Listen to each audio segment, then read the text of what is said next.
નમસ્કાર મિત્રો, વિડીયોમાં તમારું હાર્દિક સ્વાગત છે। મિત્રો, ખૂબ જ દુઃખના સમાચાર સામે આવી રહ્યા છે કે અમદાવાદ ખાતે આજે એર ઇન્ડિયાની એક ફ્લાઇટ AI-171 ભીષણ દુર્ઘટનાને કારણે શિકાર થઈ છે। મિત્રો, બપોરે 1 કલાક અને 38 મિનિટે લંડન માટે ઉડાન ભરી આ વિમાન ટેકઓફના થોડા જ મિનિટોમાં જ ક્રેશ થઈ ગયું। આખું વિમાન આગમાં સળગીને ખાખ થઈ ગયું અને 242 યાત્રીઓમાંથી મિત્રો કોઈ પણ જીવિત બચ્યું નથી, એમ પ્રેસ દ્વારા જણાવવામાં આવ્યું છે। આ ફ્લાઇટમાં 169 ભારતીયો, 53 બ્રિટિશ નાગરિકો, 1 કેનેડિયન અને 7 પોર્ટુગીઝ યાત્રીઓ સવાર હતા।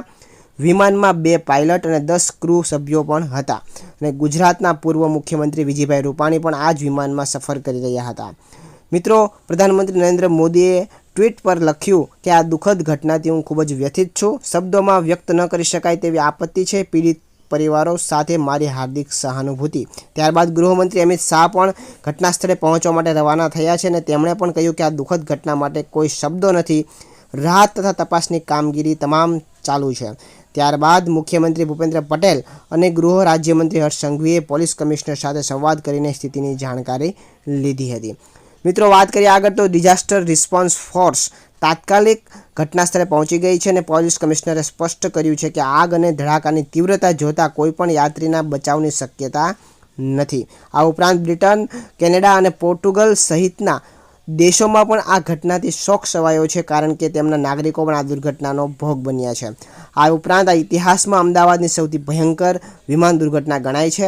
આપણે બધા જ્યાં તકલીફમાંથી પસાર થઈ રહેલા પીડિત પરિવારો માટે પ્રાર્થના કરીએ। આ ઉપરાંત મિત્રો આગળ વાત કરીએ તો અમદાવાદ પ્લેન ક્રેશ ઘટનાની માહિતી મળતાની સાથે જ ફાયર બ્રિગેડ તથા પોલીસ તાત્કાલિક ઘટના સ્થળે દોડી આવી છે। સુરક્ષા માટે સમગ્ર વિસ્તાર સીલ કરીને તમામ રસ્તાઓ બંધ કરી દેવામાં આવ્યા છે અને આ પ્લેનમાં જે મુસાફરો સવાર હતા તેમના નામ સહિતનું આખું લિસ્ટ પણ અહીં જાહેર કરવામાં આવ્યું છે। તમે મિત્રો લિસ્ટમાં જોઈ શકો છો કે આ પ્લેનની અંદર કેટલા મુસાફરો કોણ સવાર હતા, જે બધા લોકોના ઘટના સ્થળે જ મોત થયા છે।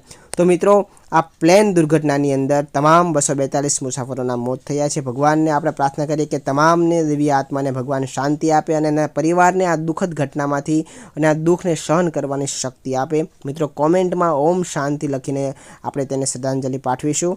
મળીશું નવા વિડીયોમાં કોઈ નવી માહિતી સાથે। ધન્યવાદ।